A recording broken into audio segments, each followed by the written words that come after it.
Hello, good morning mga lalabs, mga vayots! Once again, no, magandang umaga sa inyong lahat. Magandang hapon Pilipinas, Luzon, Visayas, and Mindanao. Sa mga kapwa ko Dabawenyo, Davao Region, sa buong Mindanao at sa lahat ng mga Bisaya around the world. Hello, mega love shoutout po sa inyong lahat.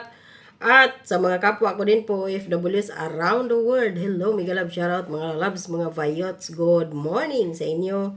At kung bago lang din po kayo sa aking YouTube channel, huwag po kalimutan mag-subscribe, like at share kung magustuhan ninyo aking mga video. Maraming salamat. So yung topic natin ngayon, mga lalabs, mga vayots, nako po. Ay, nako po, si Maharlika.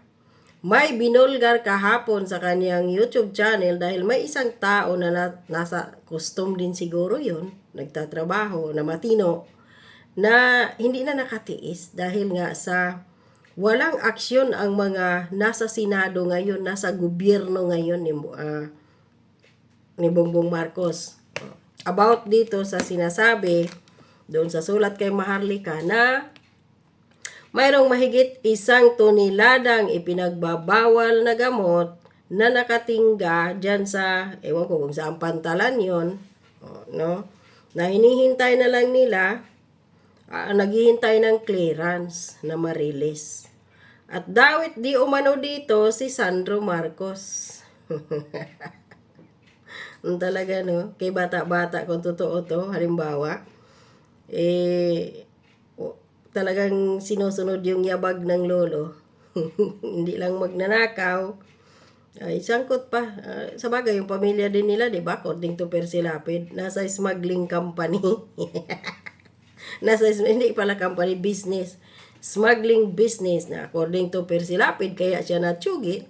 Ay si Martin Aranita ay may ka-business partner na si Michael na hindi kailanman naimbestigahan sa Kongreso at Senado dahil hinarang ni Bongbong Marcos. Matatandaan ninyo, last year ba yun? Na dapat imbestigahan yun ni Congressman Horacio Swansing ng congressman yun siya ng Sultan Kudarat. Pero si Bongbong Marcos nakipag-usap kay Martin Romualdez. Matatandaan ninyo, last year research ninyo yon, na pinatawag ni BBM si Martin Romualdez at saka yung Senate President na humihimod sa puwit noon na katagalan, Tin Rider din, sinipa, si Mig Subiri. So after noon, wala na. Kinuha ni Martin Romualdez na siya na daw mag-imbestiga hanggang ngayon. Wala. Walang Michael man na napunta. Natanggal na lang, nasipa ni Mamshi. Tawag dito, Mig Subiri, hindi talaga na imbestigahan si Michael sa kanyang pagiging number 1 na smuggler sa buong Pilipinas. Naka-business partner niya, si Michael Aranita, na kapatid ni Liza Aranita Marcos. So yun, no? Ngayon, may papilis na pinakita si Maharlika dahil frustrated din yung nagpadala sa kanya nun. Siya yung pinakalas na pinadalhan.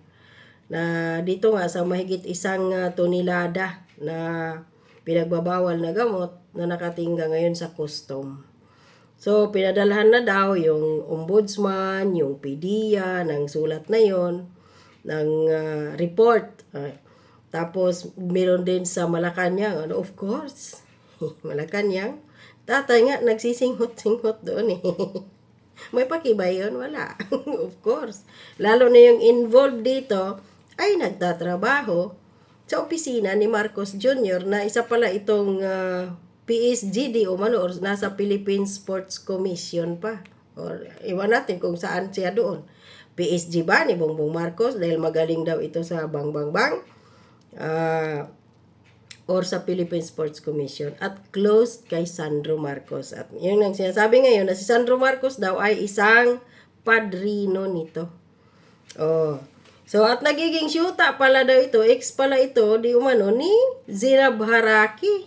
Ay Diyos ko po, buti na lang naalis si Zinab doon, no? Kung hindi siguro baka bangag na bangag ngayon si Zinab.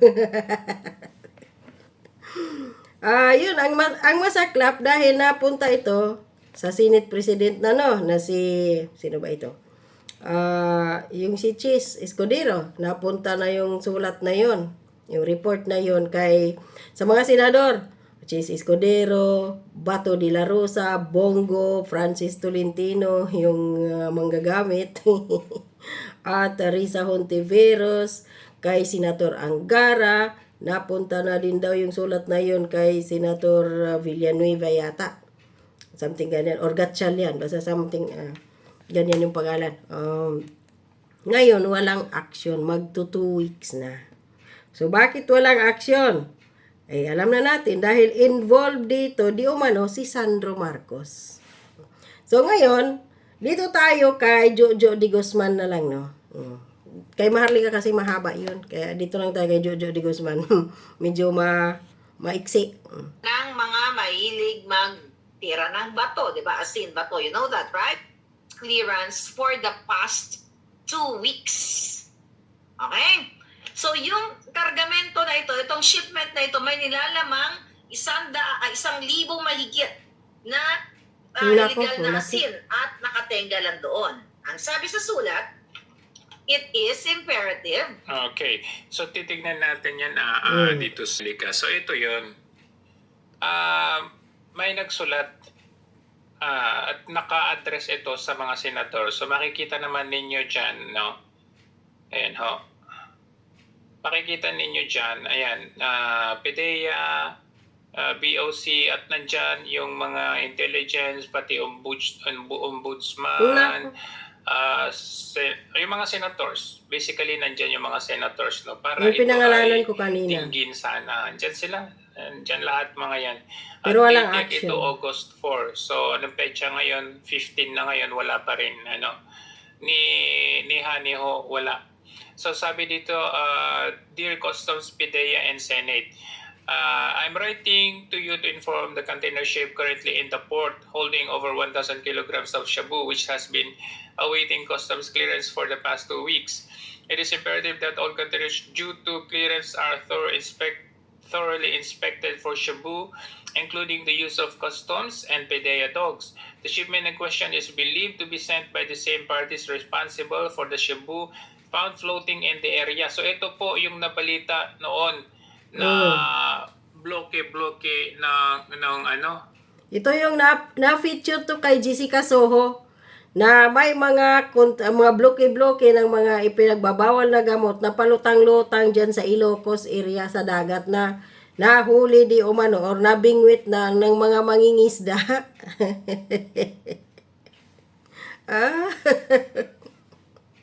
Lutang sa dagat sa Bato, Ilocos Norte. Yun. Pauwi na raw ang 4 na mangingisda nang makakita sila ng sako sa dagat. Tingnan namin kasi akala nga namin pera. Ay nakita na namin puti. Agad nila itong dinala sa barangay hall at ipinaalam sa mga pulis.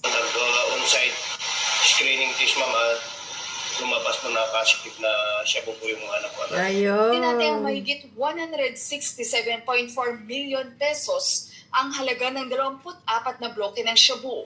Nakasil ang mga supot na animoy mga Chinese teapox. Yung sabi naman ng PDEA, yung mga dating nakukuha nila, ganun din po. Inaalam pa ng PNP ang ibig sabihin ng mga Chinese markings. Magkikipag-coordinate rin daw sila sa Coast Guard para So, dito tayo ngayon sa involved, no? Na si Julian Cuevas Pires, na ito pala ay nagiging syuta ni Zira Baraki na hindi din sila nagtagal. Ito. In clearing these shipments who have been aiding the clearance of shabu containers for the past 6 months. Yung pangalan ito, Julian Cuevas Perez. Sila daw yung involved at saka yung isa Crisanto Brescia. Ayan. Tinignan ko itong ano na ito.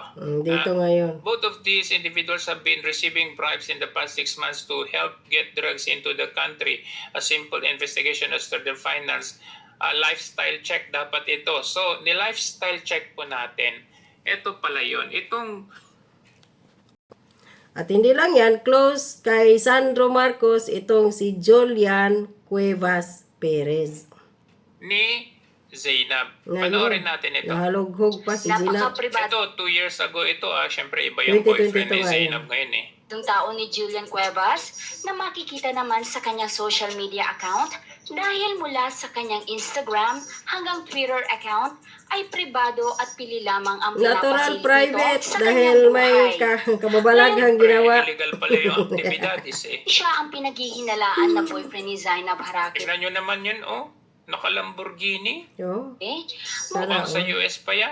gigil ang mga netizens na mas makilala pa siya at malaman kung ano nga ba ang tunay na pagkatao nito. Isang piloto umano si Julian at makikita sa videong ito na sinubukan din pala Piloto talaga yan o piloto ng mga shabu? niyang pasukin ang mundo talaga. ng Hindi lang piloto, showbiz. seaman kasi Mapapansin lumulutang na sa bata dagat. pa siya dito at mas maliit pa ang frame ng kanyang pangangatawan. My name is Julian Cueva, tapos yung role ko si Joey. At ang latest naman Ayun, ngayon tumaba ay ang na. larawang ito kung saan kasama ni Julian ang bagong luklok sa pwesto na si Yo, yan, Ayan, ito. Marcos. Kaya makikita natin na if you try to connect the dots, ito na yan, oh. Ayan si Julian, Julian Perez, at saka yung Pangulo. Bakit nandyan siya? So, makikita natin yung connection nito. Kaya pinapa-imbestiga ito kasi na sa kote na kasabwat, protector ng mga Chinese syndicate ng droga. At ito ang gustong ipa-imbestiga. President Yun naman pala Bongbong Marcos. Ikinamanghanap Kaya walang action dito yung mga senador. Walang action din yung ombudsman, lalo na yung PDEA at custom. Mga magkasabwat nila yan sa mga dyan, mga illegal. Pagdating din sa mga senador, tiklop lahat. Ito Senator Bato. Total, sinisiraan din naman kayong dalawa ni Pangulong Duterte at nila Albayalde at kung sino pa dyan na isuplong kayo sa ICC. Itudo muna, Senator Bato. Imbestigahan mo ito dyan sa Senado, itong si Julian Cuevas Perez, kung ano talaga. Kung bakit David pangalan niya dito, pati si Sandro Marcos. O si Sandro ba at si Bongbong Marcos? Ang padrino or nasa likod or protector nitong Julian Cuevas na to. Kaya malakas ang loob niyang magnegosyo ng ipinagbabawal na gamot. mga netizens ito sapagkat hindi pala basta-basta ang bagong boyfriend ni Zainab Harake. Siyempre. Oh, Ayan ayan, siya. oh. Kalapat Hindi basta-basta kasi sila pala. Michael Ma, Martin Araneta, Araneta. President ng Marcos. mga netizen ay isa si Julian Cuevas sa PSG ng Pangulo Ayun. dahil sa husay nito sa baril at ganda ng pangangatawan niya. Ngunit ayon sa mga netizens, isa siya sa mga miyembro ng Philippine Sports Commission. Ang larawang ito ni PSG. Julian Cuevas, kasama si President Bongbong Marcos, ay talaga namang viral ngayon online at umaani ng samot-saring reaksyon mula Grabe pala talaga yung mga tauhan ni Marcos, ano? Sama. So, yun ang sinasabi ko sa inyo, mga lalabs, mga bayot. Si Bongbong Marcos at si Liza, hindi nag-uupo ng mga taong mga matitino sa kanyang administrasyon. Taliwas yan doon sa kanyang interview noong panahon ng kampanya kay Maharlika. Nasabi niya, mag-uupo ako ng mga matatalino, ng mga magagaling, ng mga matitino sa aking administrasyon kung siya ay manalo pagka-presidente. So, anong inupo niya ngayon? Magnanakaw, sumisinghot, bangag, kagaya ni Bongbong Marcos, ang inupo niya dyan. Oh, mga smugglers ang nandyan. Kaya nga si Percy Lapid, di ba? Kaya nga siya natsugi. Dahil sabi niya noong August 1, 2022 sa kanyang Lapid Fire, kahit puntahan ninyo, ang administrasyon ni Bongbong Marcos ay papunta sa bangin dahil napasok ng mga masasamang tao. Andun yung lahat ng klase ng lords. Mga gambling lords, drug lords, at mga mamamatay tao na yun din. Yun din yung pumatay sa kanya. At nabalita pa, kamakailan iyon, yung nag-serve ng warrant doon sa Batangas, na binaril yung sarili daw, na hindi natin alam. Binaril ba talaga niya o pulis yung bumaril doon? Hindi natin alam. So ito ngayon, ang administrasyon ni Bongbong Marcos, walang matino dito na inupo. At isa na dyan si Balisacan Arsenio Sanida na natuyot din ang utak. O tingnan mo yung PNP. Tingnan mo si Abalos, ngi. At ito pa, yung ano ngayon, gawan ko na lang ito ng separate na yung sinabi ni Arsenio Balisacan na wala talagang programa ang administrasyon ni Bongbong Marcos pagdating sa flood control. So, baka bukas natin yun po i-upload o mamayang gabi. So, anong masasabi ninyo dito, mga lalabs, mga bayots? Kayo dyan sa Senado, aksyonan nyo to, hindi porket involved dito si Sandro Marcos at ang presidente na nagtatrabaho sa kanyang gabinete, itong si Julian Cuevas Perez, tahimik kayo dyan. Senator Bato, huwag nang umasa dyan kay Amy Marcos dahil hindi na yan ipapahamak ang kanyang ading at ang kanyang pamangkin na si Sandro. Pagtatakpan yan ni Amy Marcos. Kaya no more, kahit sino pang huwag ninyong iboto si Amy Marcos next year pagka senador. Wala kayong asahan dyan. Ginagamit lang ang mga DDS dyan, mga Duterte supporters. So, yun. Senator Bato, itodo mo na. Imbestigahan mo na dyan. Kung ayaw ni Senator Bongo, baka takot, ikaw.